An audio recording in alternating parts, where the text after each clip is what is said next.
Hi, hello! Welcome to my first vlog. Ay, nako, ngayon 2026, ito ang first vlog ko. Siyempre napaka-espesyal. Okay, welcome. This is Boy sa Palaran. Ang hineralunahin na Pasigueño. Ay, nako, ako po'y tubong Quezon. Siyempre nakatira na dito sa Pasig. At siyempre, bakit naging special? Oh, nandini ako sa Quezon. Oh, Mandin. Oh, naari ako sa Quezon. Hindi. Sa Fried ng Quezon, ang Buddies. Okay, dito parang laging piyesta. Nandito ako sa Ortigas branch, sa Tycoon Center branch. So, punta po kayo dyan, ha? Nandito na ako. Joke lang. Kaya napaka-special nito sa akin. Siyempre, bakit? Bakit? Siyempre, galing din naman ako dito. Siyempre. At sino nang libre? Oh, bahala ka na. Ate Nova and Kuya Sal. Nako, napakapangit talaga ng panahon. Kaya lagi yan, nung sama ng ng pakiramdam ni Boy sa Palaran. Ay, nako. Yari na naman ang sick leave na rin. Wag, day pa ako ngayon. Ay, nako. At ito, siyempre, napaglagpasan na yung mga trademark ng Buddies. O, yung sunflowers. No. At siyempre, saan pa ba? Ay nako, sa mga makakita ng mga ganaring luto, di nila ang pansit habab, longganisan lukban, at syempre yung kanilang classic na pizza. Ay nako, may kanya-kanya suka. Syempre, hindi ko rin pinalagpas ang pork chop steak, 2-piece na po yan. At syempre, ito na, magbablog na tayo.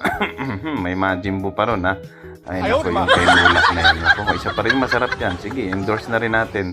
Mulak, Ensaymada. At syempre, napakahirap naman, isang kamay nasa video at yung isang kamay ay nasandok ng habab. Ay nako, napakahirap talaga. Yan naman yung ating barbecue. Syempre, napakasarap niyan. At ito na, pinahawakan ko sa aking assistant. Nagalit na galit ni assistant ko. Nakain din siya. Sabi ko, videohan mo naman ako habang nakain ng habab. Syempre, hindi mawala ang kanin. Taga-Aminin, mga taga-Quezon, lagi may kanin. Ulam may pansit. Syempre, bakbakan na natin na rin ang napaka-espesyal na longganisan lukban. Inuubo na naman si Boy sa Palaran na. Pero papasok po ako. Huwag kayong mag-alala. Papasok ako ngayon. Nag-i-edit lang ako. Nagbo-voice over na ako. At yun, yung inatako yun yung chippy. Comment kayo sa baba. Mga taga-buddies. Alam natin yan. Chippy yan. At ito, syempre, ang classic na Buddy Pizza Supreme. Di ba ga? Ito po ay talagang ilang taon na ba ang Buddies? 40 years. Talagang mula nung una, yan pa rin ang nila, pamatay nilang pizza class. Hindi sila nagpapalit. Talagang classic na classic. Kaya nung kabataan ko talaga naiisip ko, napakasarap yun at yun pa rin ang nalalasahan ko.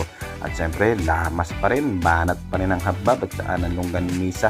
Ay nako, walang umay. Wala, banat. Ay nako. At yun yung chippy. Yun yung chippy, yung tinuro. Yun, nako-comment kayo, nakakatuwa yun. Alala ko lang talaga nung nasa Buddies pa